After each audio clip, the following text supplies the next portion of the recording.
আগে আমার বন্ধু দেবাশিস বৈদ্যর জন্য একটা জোরে হাততালি হয়ে যায়।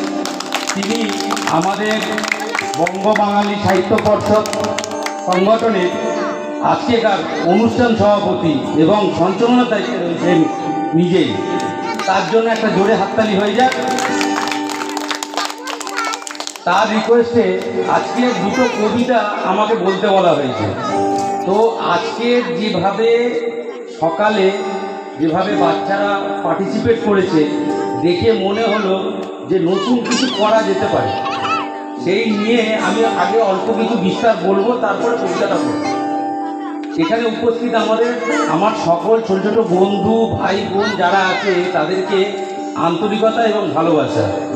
আমি চাই, আমরা সবাই চাই যে সামনে যতগুলো বছর আমরা এগোবো, আমাদের সঙ্গে যাতে আপনারা সবাই এগোন, সেই রকম চিন্তাভাবনা নিয়েই আজকে আমার কবিতাটা। কবিতার নাম নতুনের উদ্দেশ্যে। এসেছে দেখো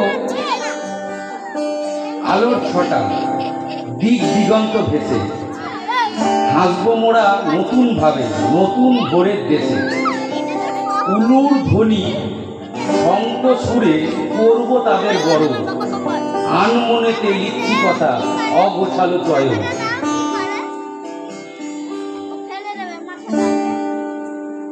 সকল জীর্ণ কাটিয়ে মোরা গাইব জয়ের গান, সমাদরে রাখবো মোরা আগন্তুকের প্রাণ।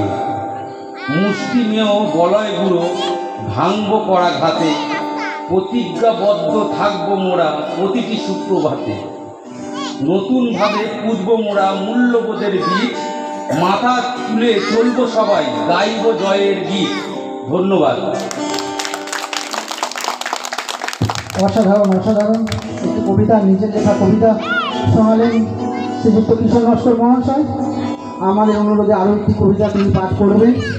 একটু হাততালির মাধ্যমে সহযোগিতা করুন আপনারা প্লিজ। আরেকটু জোরে।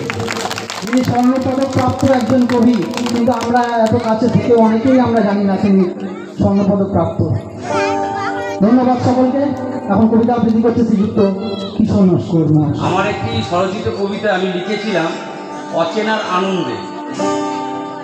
যদি চলে যেতে হয় যাব, অসমাপ্ত কিছু কাজ ফেলে অবহেলার পথকে উপেক্ষা করে একদিন পায়ে হেঁটে পাড়ি দেবো ওই অনন্তে।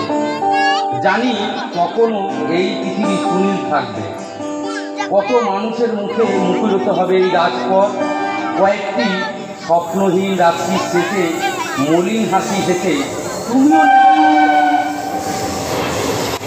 তুমিও নেমে পড়বে এই জীবন নামক পাঠশালায়।